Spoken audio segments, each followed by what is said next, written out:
Coming to you from deep inside the bowels of a great big empty. Get ready for another episode of The Home Defense Show with Skip Coryell. And that was Golden Glenn, the official announcer of the Home Defense Show, and I'm your host, Skip Coryell, author of 22 books, Marine Corps veteran, founder of the Second Amendment March, proud father of 7, grandfather to 20 and counting, and as a special bonus, I'm also madly in love with my own wife. My priorities in life are God, family, and country, in that order, and I hereby promise to never compromise in my convictions. I may go broke, but I'll never go woke. And joining me today is my faithful co-host, Sara Coryell. Hello. Hello, wife. I was glad to be here. So today is my birthday. What did you get? What'd you get for my birthday today? It's not your birthday. Honey, you're not thinking like a man. Today is my birthday. Today is your birthday. Yeah, November 10. Okay. I was born November 10th, 1775, which might explain a few things to you. Mm-hmm.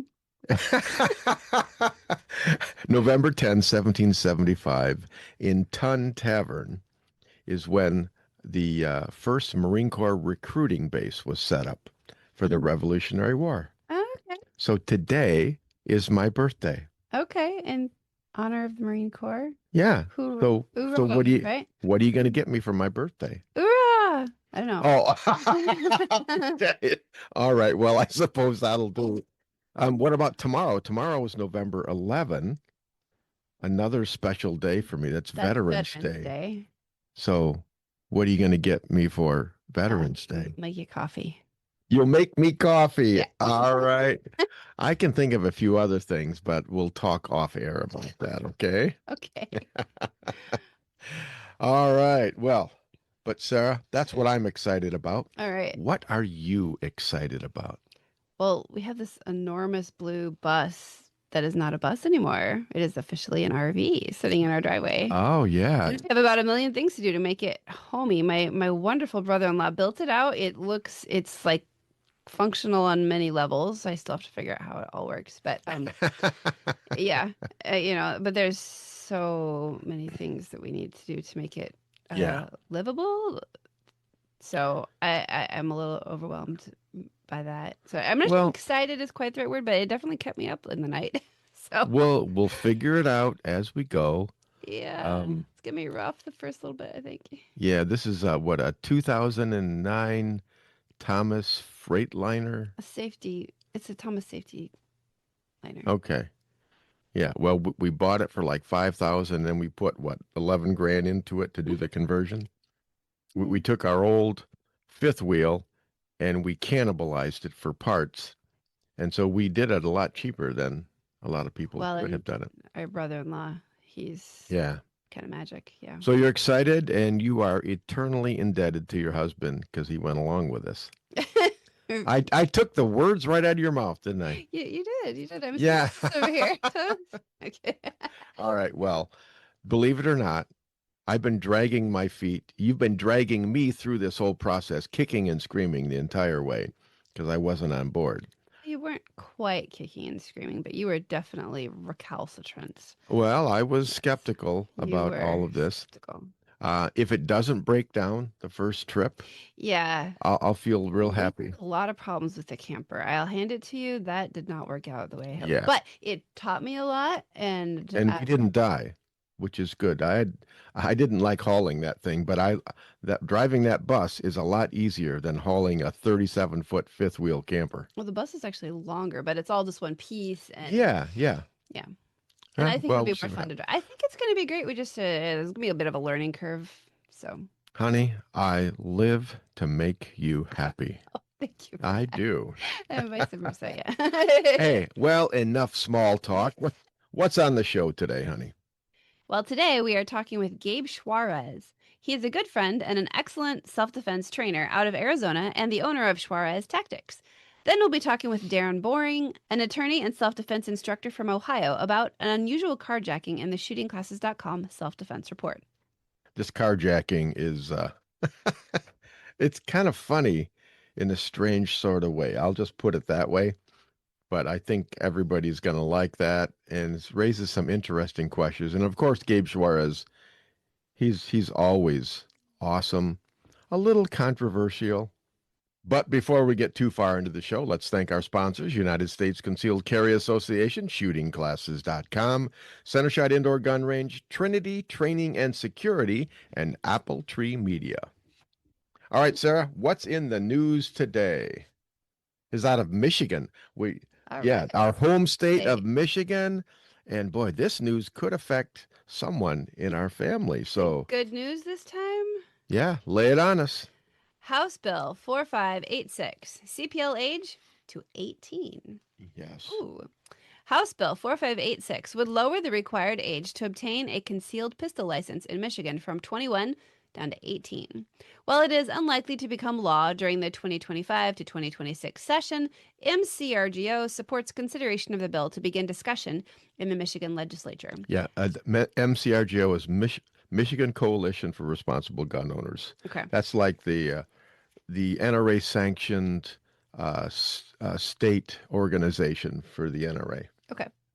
House Bill 4586 will be taken up by the Michigan House Judiciary Committee on Wednesday, November 12 at 10:30 a.m. in room 521 at the House Office Building, 124 North Capitol Avenue, Lansing, Michigan 48933. If y'all want to go. Can they go? Maybe. Can they go and listen? Or... Well, we'll have to look on the calendar, but yeah. No, is this open to the public? Well, yeah. Yeah, a lot of these hearings are open to the public. And this one is. Yeah, since they work for us. They do. But sometimes they forget that. Yeah, sometimes they do. But I wanted you to read that. I was interested in your take on changing from 21 to 18. What are your initial thoughts on that? But at first I was excited. Be honest. Be right. honest. We have to listen because I got lots of thoughts. All right. Yeah, because I've had more than one child in that range at this point, right? Right, yeah. So I have on more than one occasion wished that my son Cedar could carry, because then I wouldn't feel like I was the only one doing it. And sometimes my hands are busy and I'm distracted, and he's just more vigilant than I am. Right. So in a lot of ways, I think it would enable him to do things that I think he's trained for, and I think he would do well at. That said, I've been close to other people in that age range who really just needed a few more years to percolate on the growing up bit. Yeah. So I feel like this is okay, but you got to be careful and pick your kids wisely, because like I've even met friends of his who I thought were great kids right up until they turned like 19, and then it's like something happened to their brain for a couple of years. Right, yeah. Well, they like forget that they're supposed to be responsible, not just big. Yeah, I know. This that's is dangerous a little bit. But... Yeah, and boy, what was it? With males, a lot of them, their brains are still developing up until what, age 25? Do I have that right? I don't really know, but that seems to mirror what insurance says about driving stuff. Oh, okay. And I feel like they're probably watching this really closely, and it's this. I would think it would be at least related. I mean, I'm not really pro. But then on the other hand, I mean, I've taught over 20,000 CPL students in my, 25-year teaching career, right? A lot of them young, right now? Well, a lot of them now, probably 50+% of my classes now are in their 20s. Okay. And they just seem so responsible and so mature. It's a tough world, and I think that the things they've been through, the COVID business, there was just a lot of things that have happened in our country in the last few years that, I don't know, the responsible kids, I want to give this to them. They would make themselves and their families and everyone around them safer. Yeah. We just have to have a way to not be like everybody in this age bracket is ready to go, because even at 21, not everybody's ready to go, Sarah, I got to tell you, after 20,000 students, I can tell you that there are some 60-year-old people that aren't ready to go. Yes, yeah, I can tell you. Much in age is a maturity, Exactly. You're a heart thing. Do you care about other people? Do you take your strengths and their weaknesses seriously, or are you just gonna, push your weight around and be all excited about your new power skill? Well, what I'm finding with the 20-something crowd 20-something and 30-something crowd is that they haven't been totally brainwashed yet by society and the mainstream media. They're coming to the table with their own views, almost like it's a clean slate that you can write on. And they're more likely to be open to becoming protectors and defenders, not just of themselves, but for even total strangers. Are It's just a question. Are they maybe watching less mainstream media that's designed to brainwash and Possibly, listening yeah, to because, online news where you have yeah, to pick and choose and think it through a little more because could be, could it's be. a little more of a hodgepodge of sources that Well, way? all things considered, I'm in favor of this bill. Okay. Um, at age 18, I was shooting a machine gun, okay, Yeah. an So, M16 a in the little, Marine Corps. I mean, granted, I was trained right. I think properly that's, and I was supervised properly, but I got to tell you, if you're old enough to die for your country, you ought to be able to protect your yeah, family. I mean, yeah, you die protecting your country, then you can have a gun and Mhm. protect the people that you love, you and even other Yeah. strangers, you know. So I'm encouraged by this. I'd like to see this And happen. the young people who are really up to trouble are already finding guns anyways. Right. So really this is a doorway, kind of like we've said before. This is the doorway for those who want to do it legally and properly Yep. to get it.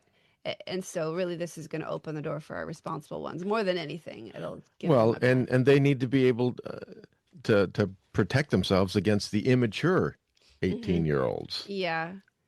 Do you think that giving them this option would, I don't know how this phrase, it's always kind of been in my head, that call out the man in these young Oh boys. yeah, I from mean, that yeah, movie Courageous. Yeah. to Call out the man in call out them. the man in them. Yes. Yeah, like because instead of saying, "Well, you're not 21 yet, you're really not fully a man," but yet they've been feeling like a man since 17, right? So, Yeah.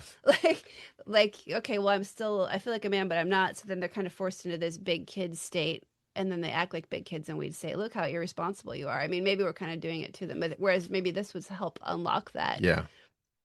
Well, and 18-year-olds can already legally possess pistols. They just can't carry them They around. just can't carry them. So it's like, It's useful. what's the point? It's not very consistent. No, it's not consistent. Um, Oh, on a practical level, if this is passed in the House and in the Senate, it goes to our governor, who will certainly who veto will it right veto now. it. Yeah. But she That's why they said it's not likely to pass in 2025 or 2026. start talking about it. Who But knows? yeah, these things have to be pushed over time. It Mhm. took us probably 30 years to get the concealed pistol license law. We had to wait for the right time. Basically, we need a new governor, Mhm. a brand spanking new governor who's not an idiot and who believes in our right to keep and bear arms. So, hey, Well, and I feel like this might need to be just discussed. This is like even you and I are like kind of fresh discussions sure. about this topic. So like even the gun community might have to Yeah, talk about it a absolutely. All right, but I'm going on the record. I'm for this, bit. Excellent. and I'm Good. going to work and fight to try and make this happen. All right. All right, and now it's time for our home defense show, Hero of the Week. 3 teens hailed as heroes after rescuing man who fell on train tracks. Oh dear. 3 teenage boys at a high school in a small Iowa city are being recognized for their extraordinary efforts. The city now has 3 heroes in Clinton Ring, Paul Clarney, and Davison Hartman, seniors at Gateway High School who didn't hesitate to help someone in need. The 3 friends were in their classroom in October last year when Clarney saw a man struggling to get up after he fell on the train tracks that run directly behind the school. I felt like he needed help, Clarney said, so I just told these guys to come help me out real quick. The BNSF Railroad is an active railroad that cuts through the town. We went to check it out. We didn't think twice. We just went out, helped him out, Ring said. The 3 boys ran out of the school and down to the train tracks to help the man who was in trouble.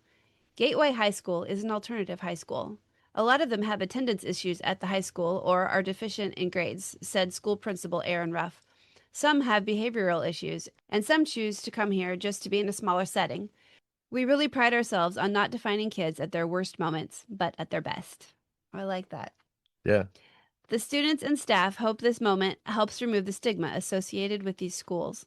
When asked what people should take away from these 3 teenagers helping a complete stranger, Clarney said, "Be righteous for the people around you." Oh, that's a great line. Yeah. And that's coming from what, a 16-year-old kid? Well, he's a senior, so Okay, probably. 17. Yeah. And then there's a little bit more. "Don't judge a book by its cover," Ring added. The teens never saw the man they saved that day again after he thanked them for their help, but their shared heroism has now brought the 3 friends even closer. That's a great story. It's Yes, wonderful. that is. I kind of knew you'd like that. You're a sucker for a good hero. Something positive, upbeat. And even the victim really didn't get, I mean, he could have got hurt, but he didn't. So it's Well, really, I watched the video on this, and basically the kid was sitting in class and kind of daydreaming. Yeah, and he was looking out the window, and he saw this old man fall down on the railroad track, and knew that was more it's like, important. yeah, didn't even think about. Oh, I was supposed to be paying attention in school. Yeah. It's like, hey, I need to Yeah. I need to help. Got his And priorities right. well, that's the way heroes think. I am pro school. I'm totally pro Well, school. of course. But Yeah, you, I know. but I know. that's what this is about. But that's the way heroes think. They don't stop and think, okay, is this right? Is this wrong? They know what the right thing is immediately, and they don't even stop and think about, is this good for me, bad for me, or whatever. They're thinking about helping another person. Mhm. And we need more of that, especially in the younger generation, Well, all the generations. At this point, we need it in all the generations. especially in the younger generation, because they're the future. But they're copying the people who went before them. Well, let's hope not. Like I said, I just love this line. He says, the Clarney, he says, "Be righteous for the people around you." Exactly. Do- That tells me he knows what he's talking about. He knows right from wrong. Well, And- sometimes it's hard to. But this is an alternative school. Yeah. Okay. What does that mean? That means, some of them were naughty, misbehaving, and all of that. Yeah. But that doesn't mean that they're going to do that for the rest of their lives. No. And They had a choice. And in the past, they chose to do some bad things. But hey, you can turn around, you can repent, you can change, you can become a better version of yourself just by choosing to do things like this. I wonder if this is a little bit related to the gun rights discussion that we just had. I never even thought of that, but you're right. Like, there's things about the way public school runs in some cases that I think is really hard on the boys, especially. Yeah. Asking them to sit still for super long and not. The boys are especially physical, even more so than girls. I mean, all of us are physical too, but I don't know. And if they don't see that the information they're being taught is important, that's not going to make them interested Right. or commit to it. So, kind of like the concept of calling out the man in them again, right? You want them to be doing things that are interesting and that they know are engaging and important, and That they're going to use or need later on in life. At this alternative school, I mean, maybe he's just really got a high sense of, I want to do what Yeah. matters, and this doesn't matter. I don't know.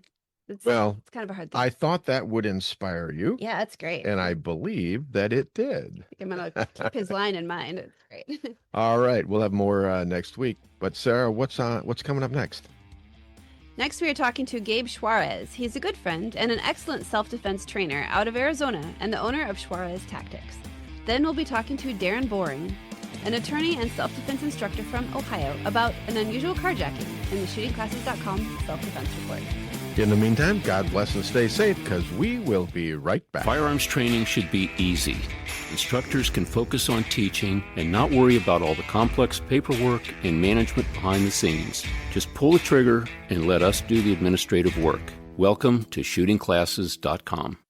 At Center Shot Gun Range, we are passionate about training. Don't know where to start? We offer a 1-hour new shooter seminar to introduce you to the world of firearms and help you find training opportunities specific to you. Concealed carry, home defense, firearm safety, AR-15, private one-on-one training, custom training, or maybe you're on a security team looking to protect your church or business. We even offer weekday morning and evening classes. Center Shot Gun Range has you covered. Start your journey at centershotgunrange.com. Firearms training should be easy. Instructors can focus on teaching and not worry about all the complex paperwork and management behind the scenes. Just pull the trigger and let us do the administrative work. Welcome to shootingclasses.com. Attention business owners. Are you leaving your website open to security issues and hacking due to a lack of maintenance or overseas outsourcing? Don't let that happen to your business. Choose experienced U.S.-based website developers that can customize your website to fit your specific needs. Appletree MediaWorks has been growing businesses online since 2009. With over 80 years of combined experience, their team conducts constant research and development to keep up with ever-changing online threats. Your website deserves the best protection available. Call Appletree MediaWorks today at 877-977-1364 to keep your website secure and grow your business online. Or visit appletree.media. Avoid danger, save lives, and keep your loved ones safe. If this sounds good to you, you sound good to me. And I'd like to help you do those things. Avoid danger, save lives, and keep your loved ones safe. If you're looking for more excitement in your life, we have nothing to offer you. But if you are a thoughtful, responsible, nonviolent man or woman, we'd love to teach you what to do if something crazy happens. More importantly, we'd like to teach you what not to do. We currently have over 500,000 members. They are doctors and single moms and firemen and grandmothers and veterans and Democrats and Republicans and members of every faith. But the one thing they all have in common is that they know exactly what to do if something crazy happens. When you're with one of our members, you are safe.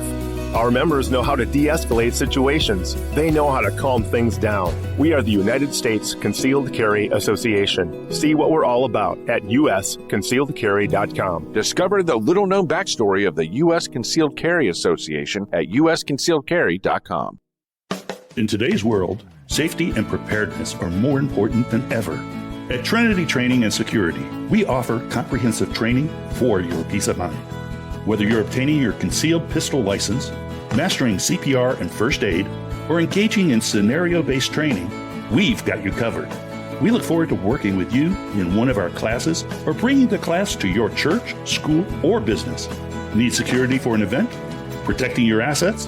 Our team provides private security, close protection, media crew escorts, high security terminations, and more. Always with discretion and professionalism. With Trinity, safety is more than a service. It's a commitment.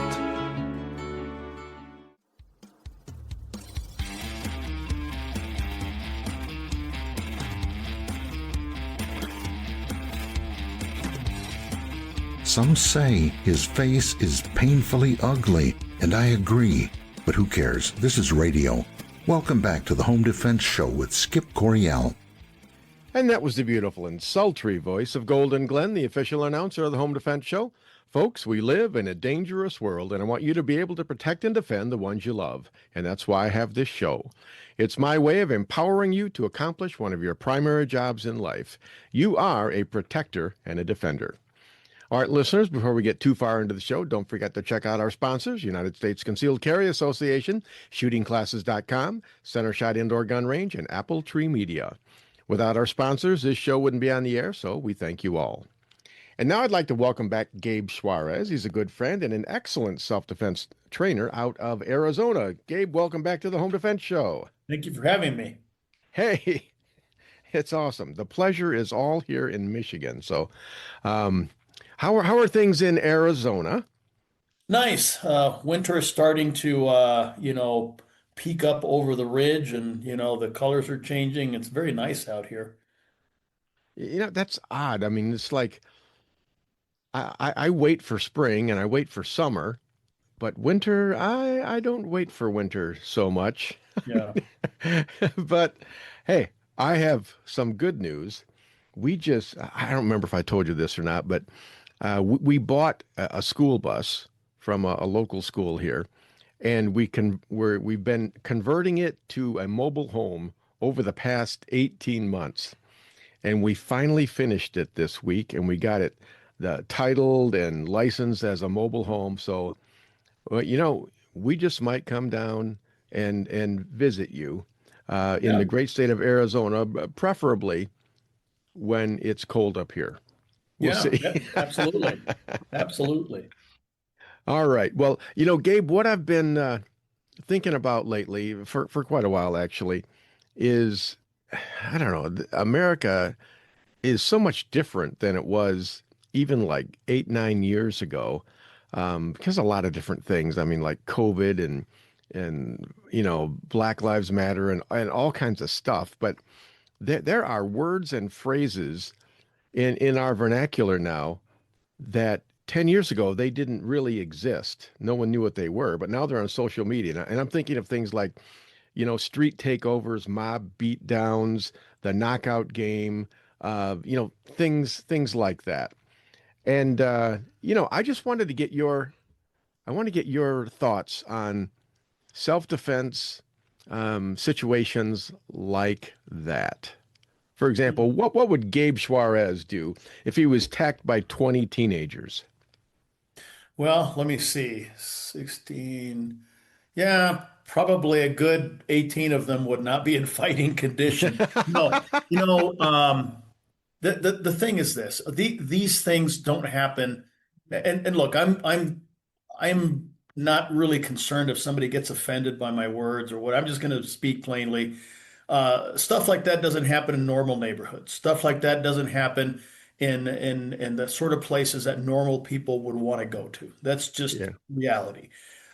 So these are they seem to be endemic to certain parts of urban areas. And when you go to those areas, you just have to be a little more attentive, a little bit more aware of what's going on. You can't like walk around with your eyes on your phone looking down and walk into a mob of elephants. You can't do that. When you're in these areas, you have to be selectively more aware and more alert. And if you see something that looks out of place, react to it. Doesn't mean you're necessarily going to draw and start shooting everybody, but if let's say you're you're a Martian and there's a bunch of I don't know, Venusians over there, and the Venusians don't like Martians because Martians are green. It probably wouldn't be smart to go walk into their midst. Certainly you have the right to do that. This is America. You can do whatever you want, but nothing's free. There's a price for that sort of thing. Just you have to accept reality for what it is. Yeah. So I think what you're saying is you can do whatever you want, but if you find yourself in that situation, you were either very unfortunate, very unlucky, or you didn't make wise choices. Is that what you're saying? I think probably door number two more than door number one.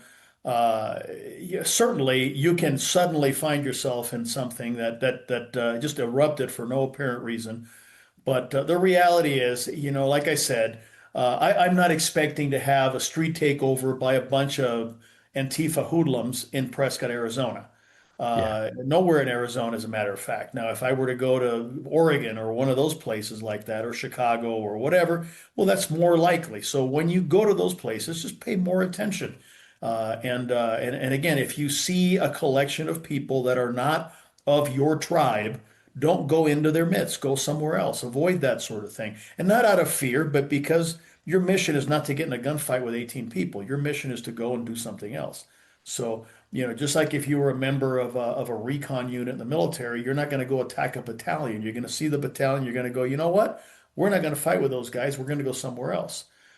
So you have to think tactically. You have to think analytically and not emotionally. Yeah. Well, in the Marines, we'd call it an airstrike. But Yeah. I hear what you're saying. I'm one thing. So this seems to happen most often, basically in downtown areas of larger cities. I think you can say, let's see, how would a college professor say it? Oh gosh. Let's see, socially and ethnically non-homogeneous regions. Ah, okay. Okay. Well, basically, yeah, if me, a white guy, goes down into the inner city surrounded by black people, I don't do that. I am not going to do that. Not because black people are bad, but just because there's a lot of them there that don't want me there. Exactly. Well, there is you can do the research. I mean, if I was Joe Rogan and I had an IT guy next to me here, I'd say, Jamie, research that for me. Uh, you can do the search or research, whatever, and the percentage of black on white crime is enormously larger than the reverse. Okay, now why that is, I don't know. That's above my pay grade, and I'll be the first to say that I am not for 1 minute suggesting that all black people are bad or anything like that. I am just saying that in those areas that you're describing, the percentage of black on white crime is considerably out of proportion of the reverse. And so a smart person would take that into consideration and tend to avoid those areas, especially during certain times of day and night. Yeah. Well, in the military, we call that intel, right? I mean, you don't ignore good intelligence. You know, I grew up out in the country, very rural. Okay, I mean, my closest neighbor, I don't know, he's a couple hundred yards away. Um, and so out here on a daily basis, if I don't go to town, I don't see another black person. I just don't. But the ones that I see out here, just nice as can be. We open the door for each other. We say, hey, hi, how's it going? Things like that.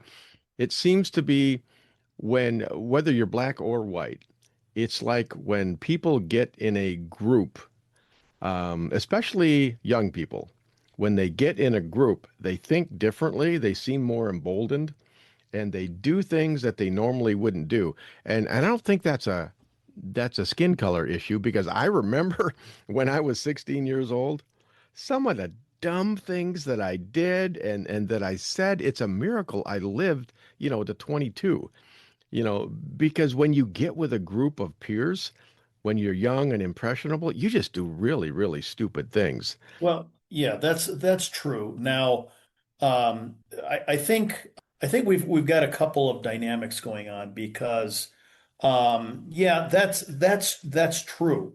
But again, I see mostly what's going on is that there is a definite thug culture that is being promoted for certain ethnic groups. You don't see bands of Koreans running around, upending streets and things like that. So I think we have to be aware that there are political forces in the country that need to have an indigenous insurgency to promote their agenda, mostly from the left. Mm. And if all these people, look, if they went to school, they got jobs, they started making money, they started having good lives and everything else, there'd be no reason to go out and riot or anything like that. But the problem is that they are they are told that those things are out of their reach, that they'll never attain them, and it's people like you and me that are preventing them from doing that, which is a total lie. Anybody can make anything of themselves here in the U.S. I'm living proof of that. I remember standing in Miami airport with my parents with nothing, and and here I am, living a fantastic life. But it's due to hard work and due to me not believing anybody that told me that something couldn't be done. And I think that those forces that they rely on people feeling oppressed and feeling kept down, they're the ones that are behind all these problems. Yeah. Yeah, and what I'm seeing, when I'm reading and, just researching, it seems to be there are a lot of white liberals out there that just seem to be very angry, very unhappy, um, just instigating a lot of this, fomenting a lot of unhappiness with the rest of Absolutely. the world. And it's like, hey, Yeah. if they can't be happy, then they're not going to let anybody else be happy. And that's sad. Well, I But don't I don't know what on earth they are not happy about. I mean, I don't know what kind of country they want, but it's certainly not the kind of country that many of us want. Our enemies aren't attacking us anymore. They're sad about that. The invasion from the south has been curtailed. They're sad about that. We're all making more money. Well, they're sad about that too. I don't understand what their mentality is. So what exactly do they want? They want the earth to be on fire and them minutes from death, and then they'll be happy. I don't understand. I think Yeah. we're in a lot better position today in 2025 than we were in 2021. Oh, Uh, definitely. yeah. Yeah, for sure. But you have to admit, in our line of work, okay, I'm, self-defense, security, that industry does a lot better when people are in more danger. I've been doing this for 25 years, and it's like it's always that way. It's sad, but that's the way it is. Well, there's a sort of a rhyme or a phrase from Patton that is appropriate here. God and the warrior we adore in times of trouble, not before. When trouble's gone and all is righted, God is forgotten and the warrior is slighted. And that's very true. When things are tumultuous and everybody's in danger, everybody goes out and buys guns. They want to get training. They want to hire bodyguards and whatnot. But when all that's done, they go and buy some new car or something like that instead. Yeah. Well, I can't remember which admiral said this, but it was at the beginning of World War II, right after Pearl Harbor, right? And this one admiral, he's talking to Nimitz, and he says, "Yeah, well, when they get in trouble, they send for the sons of bitches," And it's kind of that way. I mean, you look at what the people that I perceive as great leaders, like Winston Churchill, George Patton. I mean, he is one of my favorite generals. Grant, Sherman, real, basically take names, kick ass kind of leaders. They got the job done. They just went in there and they cleaned house, they got it done, and then the war was over and people stopped dying, Hmm. which kind of a good idea. And being a Marine vet, I kind of think that way anyways. I mean, one of our great heroes in the Marine Corps was Colonel Chesty Puller, where, in Chosin Reservoir, he's reputed to have said, "They're on our left, they're on our right, they're in front of us, they're behind us. They can't get away now." And I think that's the warrior mindset. That's the attitude Yeah. that you have to have. And, I try and take that attitude out into the street when it's appropriate. But like you said, I'm always trying to avoid dangerous people, right? Hmm. Um, but I want to tell you what I told my wife the other day, and because we were talking about this topic, right? About mob beatdowns and things like that, and I just told her, I said, honey, one, we're going to stay away from downtown because that's where these things typically tend to happen. But if we can't avoid it and we just happen to get stuck in a situation like that, and there's, a mob of people coming after us, I said, we'll try and get away. We'll try and de-escalate.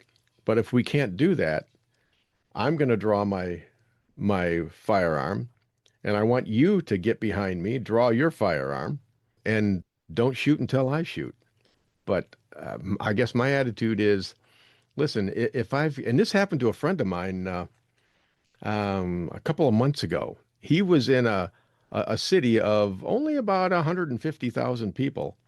He was working a security gig, and him and his partner were attacked by 20 teenagers, and they got both of them down on the ground, and they were kicking them and stomping them, punching them, for until they decided they didn't want to do it anymore, and then they just ambled off. But I asked him, I said, why didn't you draw your gun? I mean, they could have killed you. And he said, I just didn't think about it. All I could think about was covering up. Yeah, I think there's a couple of things that need to be looked at. Okay, number one is we need to stop calling these military age males as teenagers, Yeah, because we yeah. picture teenagers, we think, the Brady Bunch, or Hmm. Justin Bieber, or one of these, barely developed, but we're talking about a different situation here. I prefer the term military age male, which, if they're big enough to pick up a rifle or attack you, or anything like that, they fit in that category. And they may be 13, they may be 23, but they act and look exactly the same. So that's the first thing. The second thing is, I remember when I was working in LA in 1992, the Rodney King riot.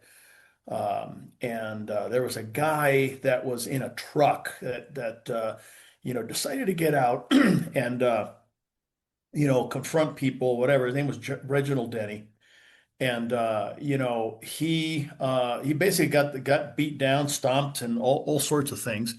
And they every 10 years or so after the riot, they come back to that Florence and Normandy intersection and whatnot, and they talk about the whole thing, and they usually have a little interview with him. And the poor guy, he's his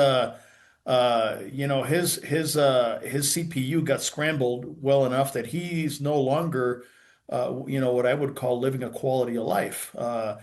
He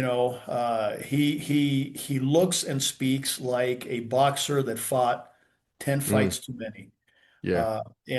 So, my perspective is this, all right? I am not going to allow anybody, number one, to take me to the ground. And if there is a situation that fits in the disparity of force category, which means my opponent is bigger, younger, stronger, or more numerous than me, I'm not about to let them take advantage of me. I'm gonna escalate to the point where they are not in a position of power anymore. Now, here's the thing: you got 20 people running at you, proving and demonstrating that they're going to use violence on you. Whether they're armed or not, the numbers themselves are deadly force. Okay. Hmm.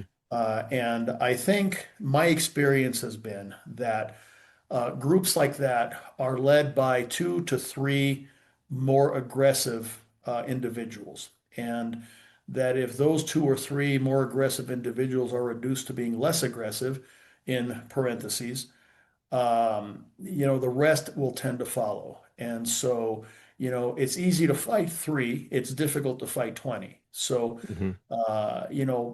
now again, if you're in a security situation, whatever, you've got a post that you've got to man and hold and everything else, that's one thing.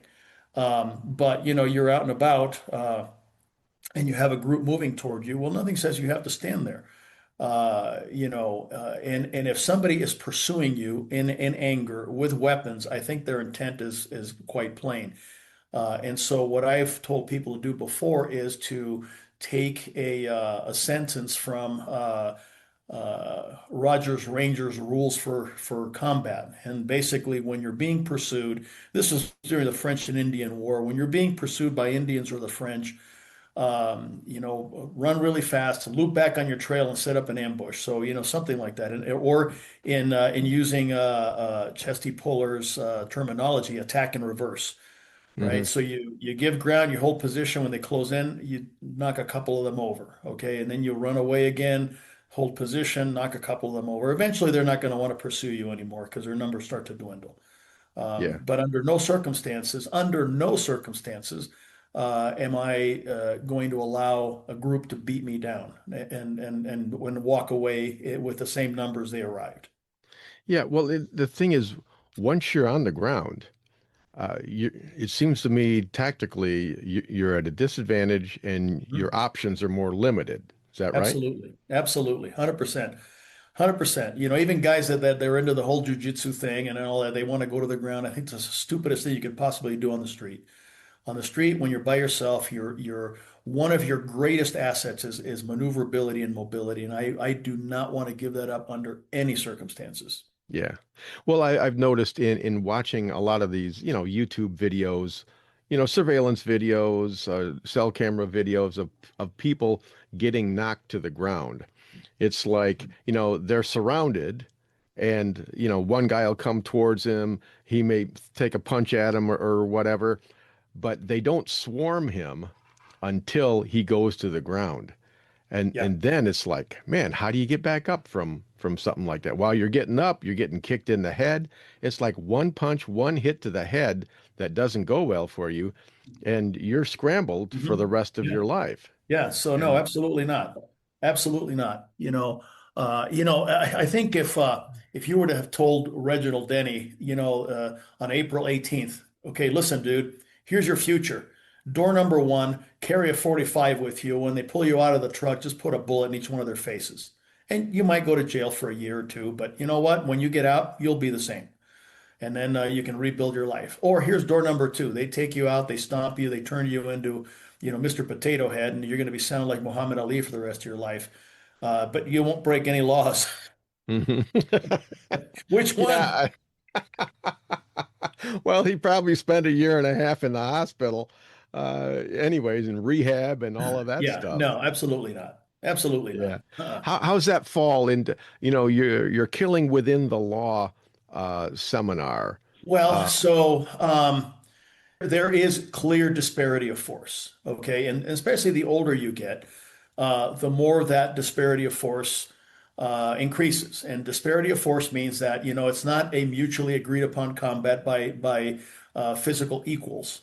Your opponent is not looking for a fair fight. He's looking for an easy target. And so, you're not going to get attacked by an 80-year-old grandmother with a purse. Okay. You're going to get attacked by, someone that's younger, stronger, bigger, more skilled, or more numerous than you. And so that disparity of force is there. And nobody is expecting you to get your ass kicked and your head stomped into the ground. That's ridiculous. I think that, your main thing is that you have to identify when there is that unequal force, and when there is that unequal force, you're justified in taking whatever steps to prevail, and that falls squarely in the justified use of force thing.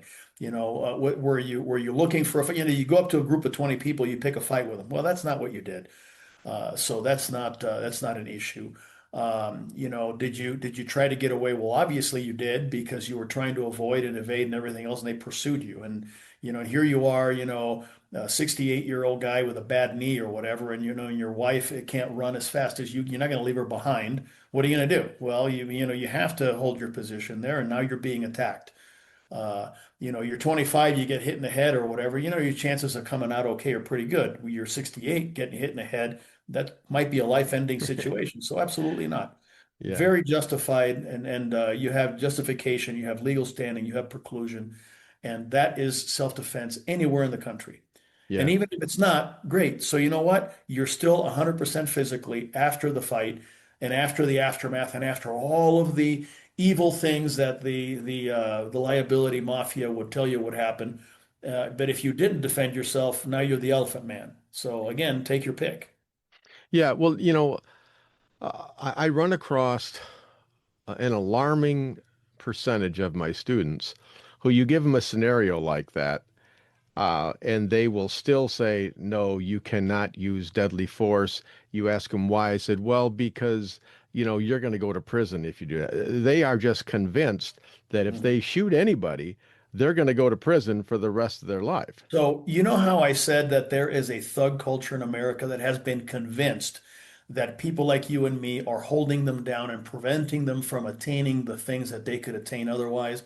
Well, it's the same situation with the gun community. They are convinced that there are forces in the country that are going to smash them like a bug should they ever defend themselves. Both of those are complete factual lies. No, that won't happen. And every time that in discussion somebody brings up, well, what about this guy? What about that guy? I can tell them exactly why that case didn't go right, either because the guy actually picked the fight, or he went online and said he was going to fight, or something that was a mitigating circumstance that prevented it from being justified. But you are perfectly justified in using self-defense and in using deadly force to protect yourself. And it doesn't have to be from just simple death. I mean, Reginald Denny wasn't killed, but I think he could have used deadly force to prevent that from happening to him. I think anybody that tells you otherwise, I think hasn't studied the matter through. So we're about out of time. So why don't you recap it for me? How do people avoid things like that? If it happens to them, what do they do?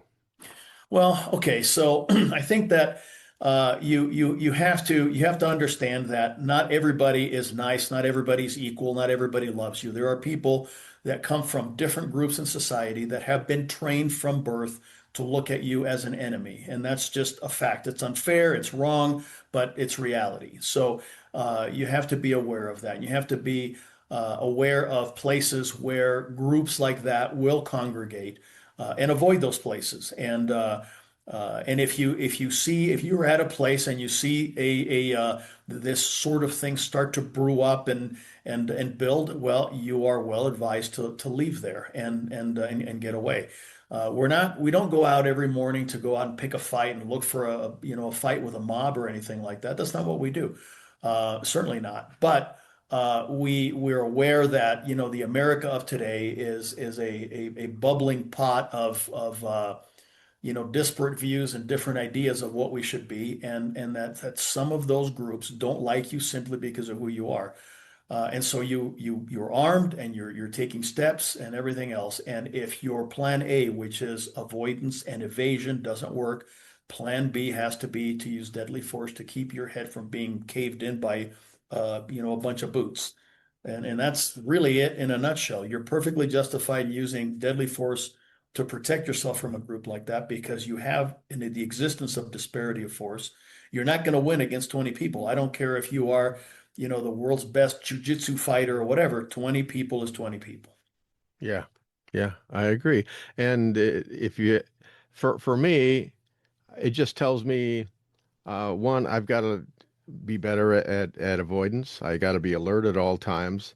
But worst case scenario, man, I need to be a better shot. I need to have better training, drawing, moving, shooting, the face shots, right? Mm-hmm. I've got to get better at things like that, because I don't know if I'm in a group of 10 guys and I'm picking on one old man, right? And he pulls out a gun and shoots the guy next to me in the face. I'm not sticking around. That may change your perspective about a few things. Yeah. It's like, hey, there's a price. There's a price for this. And I've just been reminded of that price. Yeah. All right. Well, Gabe, fantastic. I think it's good advice. You and I, we agree on it.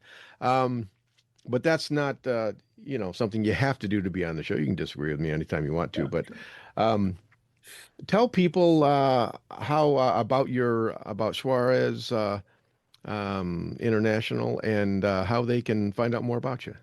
Well, it's Suarez Tactics. Suarez International. I'm sorry, that's the old one. Yeah, the old okay. one. Yeah. No. So I'm doing just a few classes a year now. I'm sort of 3/4 retired, but most of the work I'm doing now is on my Patreon page. I still put some stuff up on YouTube, but the majority is on the Patreon page. That's where I do most of my online training and writing and whatnot.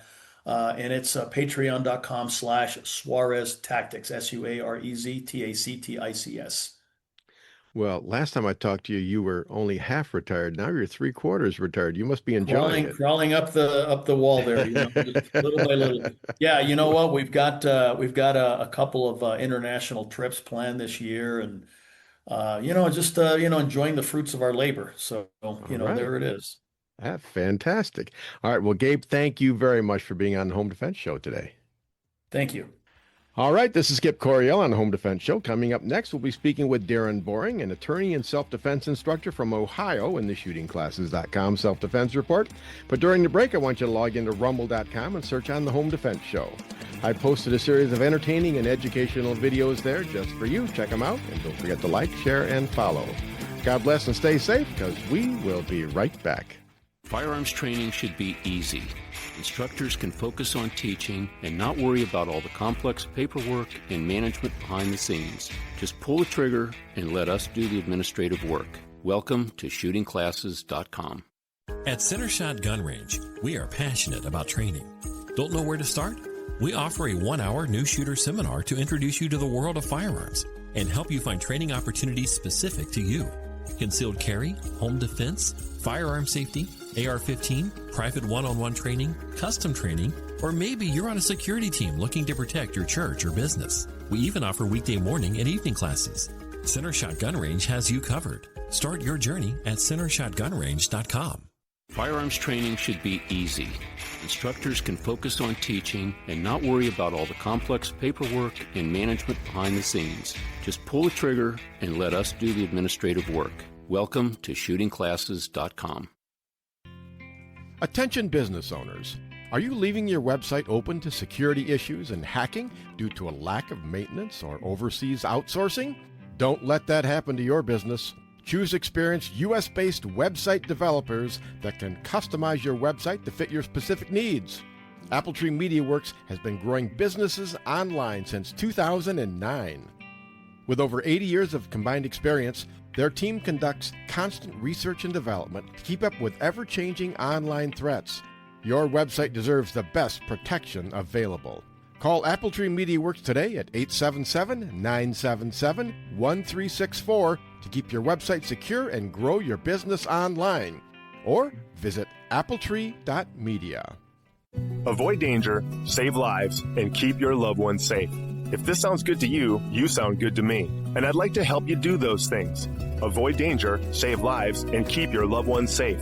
If you're looking for more excitement in your life, we have nothing to offer you. But if you are a thoughtful, responsible, nonviolent man or woman, we'd love to teach you what to do if something crazy happens. More importantly, we'd like to teach you what not to do. We currently have over 500,000 members. They are doctors and single moms and firemen and grandmothers and veterans and Democrats and Republicans and members of every faith. But the one thing they all have in common is that they know exactly what to do if something crazy happens. When you're with one of our members, you are safe. Our members know how to de-escalate situations. They know how to calm things down. We are the United States Concealed Carry Association. See what we're all about at usconcealedcarry.com. Discover the little-known backstory of the U.S. Concealed Carry Association at usconcealedcarry.com.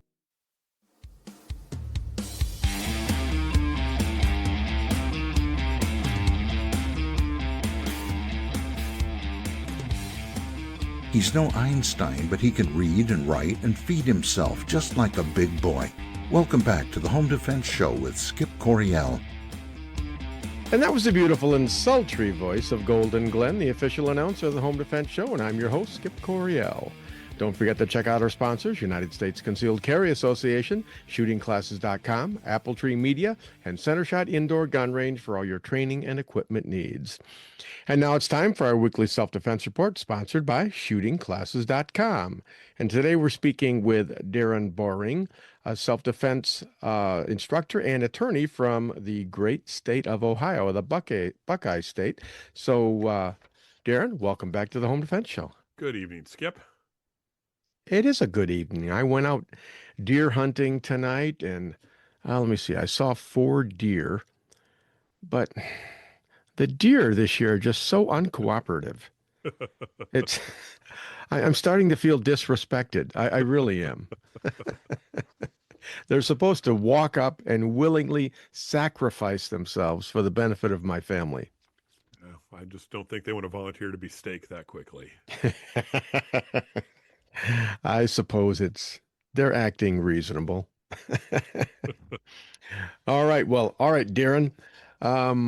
First, tell us what you teach in the great state of Ohio. All right. Well, I'm a instructor that primarily teaches self-defense law and other things associated with that. I'm a NRA, USCCA, and a range master certified instructor. So I do teach that side of things, but it's primarily the legal side of things is where I spend most of my time. And you can find me at 1791 training at shootingclasses.com. And the legal side is really, that's a big one where students, they don't really get it, as indicated by, our article today. All right, I'm going to go ahead and I'm going to read this one. This one is a fun one, not fun for the people involved, but it's certainly fun for us. This comes out of Georgia. It says, carjacking victim arrested after allegedly shooting boy breaking into his car during Atlanta confrontation. All right. It says an Atlanta carjacking victim was arrested after allegedly shooting a boy who was breaking into his car.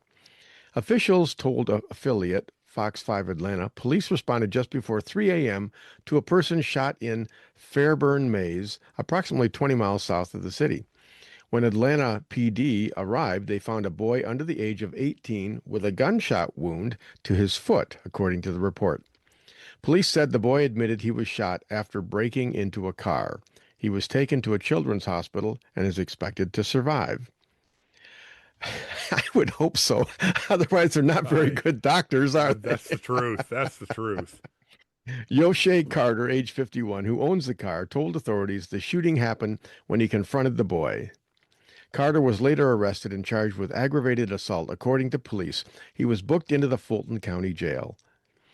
All right. The rest is all legal explanation. I'll let you handle that part there. What's your initial take on this one, Darren? I have so many questions to begin with. If it's a carjacking suspect, how was he shot just in the foot? And more so, why was the gentleman whose car it was arrested? And I don't know if this was a case of I don't know, bad report. I even questioned bad reporting when I read this, because I don't know how a carjacking, defending yourself in a carjacking is very different than defending your car or the stuff in your center console. And so I just wonder if there's more to the story here, because, I always tell people a carjacking is not an affront on your vehicle. A carjacking is an affront on you, your safety, and the occupants in your car's safety. And I think in that case, lethal force many times would be the appropriate response to that. But, how many times have you heard me say that if you look out your window and you see somebody rifling through the change in your car, that's not a lethal force requirement there. In fact, it's not legal. So I just wonder what really happened to net this. I don't even say poor guy charges, but was it a warning shot gone bad? I just have so many questions. Yeah. Well, I was a little confused myself. The article, it seemed to, I don't know, maybe contradict itself a little bit, because in the very first line, they say an Atlanta carjacking victim was arrested after allegedly shooting a boy who was breaking into his car. But then, the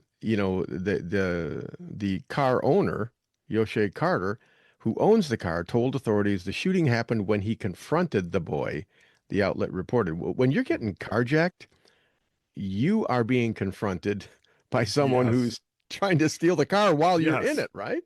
Yes. I even thought, I said, was this a warning shot? Was this, it doesn't make sense to me.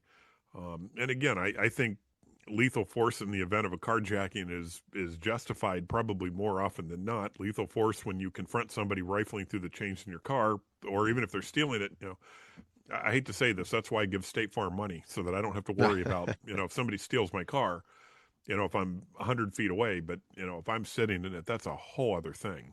Yeah, because you're not protecting the car property, you're protecting your life. So yeah, that makes perfect sense to me. My gut feeling is telling me, I mean, is Atlanta PD that inept, or the prosecutor that inept, that they would go ahead and arrest the car owner for shooting someone in the foot if he was indeed forcibly carjacking him? I have trouble buying that.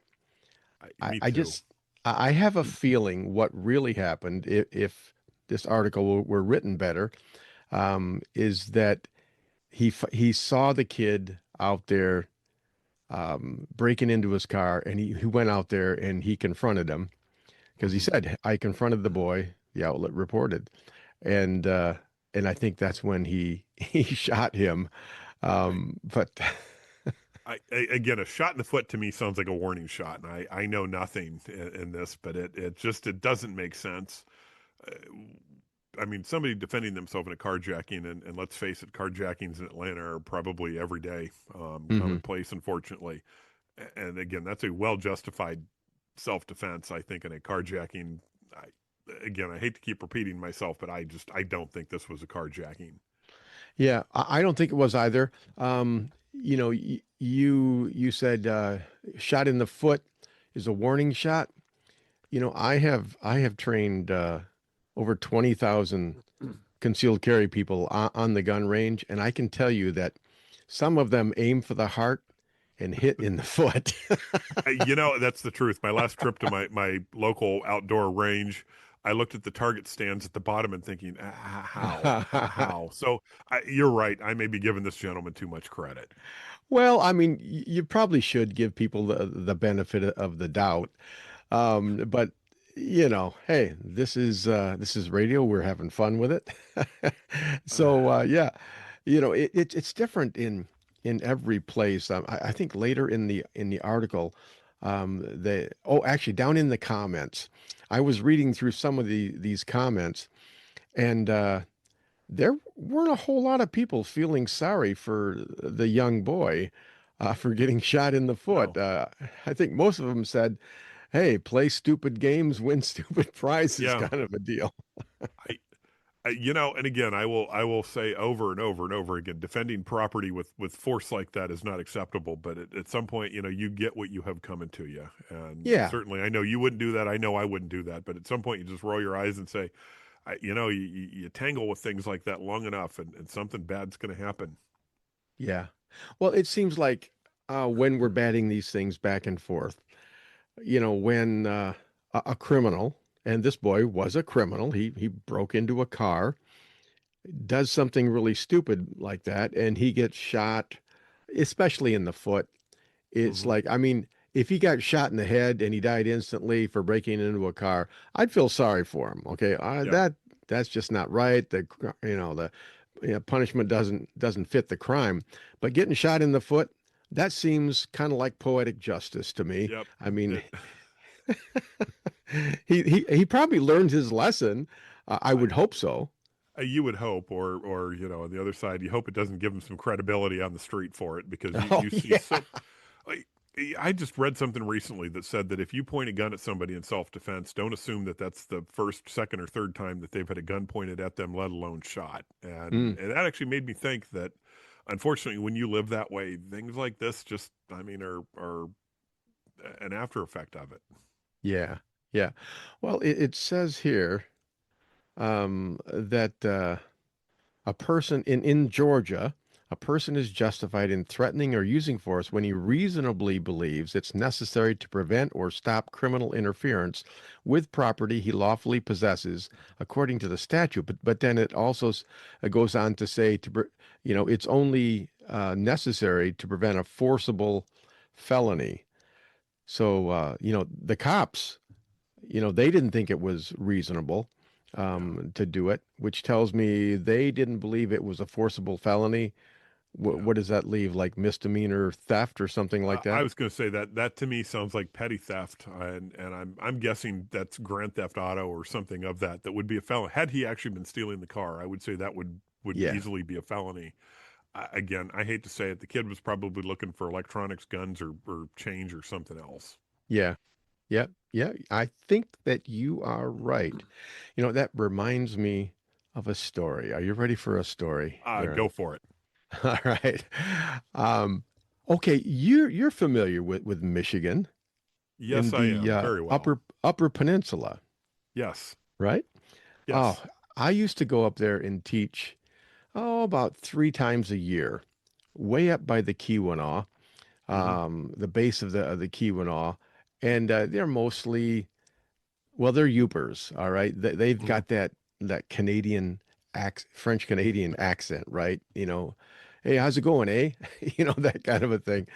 And I loved going up there to teach because the people were incredibly blunt and open and honest. And I'm teaching the legal part of the class, and I just would throw out some examples, right? And I'd say, okay, well, let's say someone breaks into your house, they kick down the door, and they're rushing towards you. What do you do? And they all of them say in unison, oh, I shoot that son of a bitch. Okay. And that's the word that they use. And then I said, well, okay, all right, that makes sense. But let's say they're breaking into your car and they're stealing your stereo.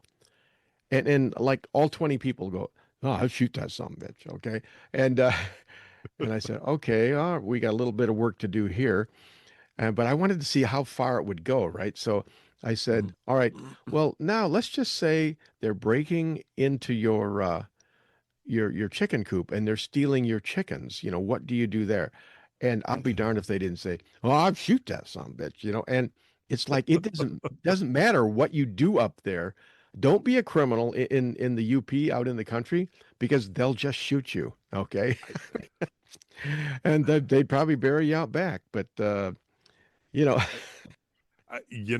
tell you that my 7 days in the UP this summer was the safest I'd felt in the United States of America in a long time. It was a wife and I more than once commented up there, said, "This place is heaven. If it weren't for the snow, we'd move here." It was a whole different world. It was interesting. Well, apparently there's no cashless bail up there, because the criminals never make it to the jail. I'm joking for all the lawyers out there listening, and that was tongue in cheek and that was joke, but it was a real story.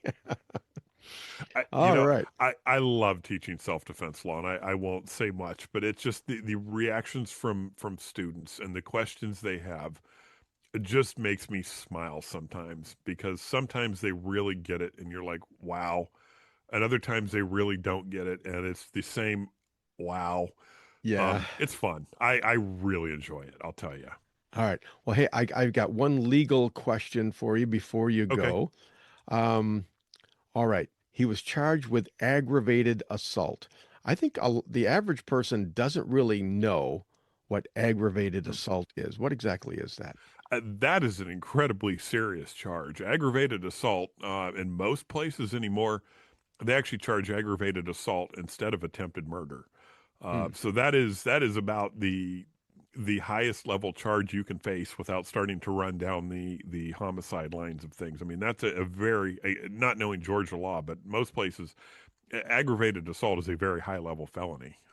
So he's looking at prison time, loss of his Second Amendment rights. There's a lot of problems there. Okay.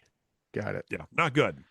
All right. Okay. Well, hey, that was good stuff. One more time, tell people where they can find out more about you. 1791 training on shootingclasses.com, and you can find my classes there. And I'm going to be posting, especially for the Ohio people, I'll be posting classes here for the beginning of the year for just a rundown of the changes in Ohio law and what we can be looking forward to in 2026. Awesome.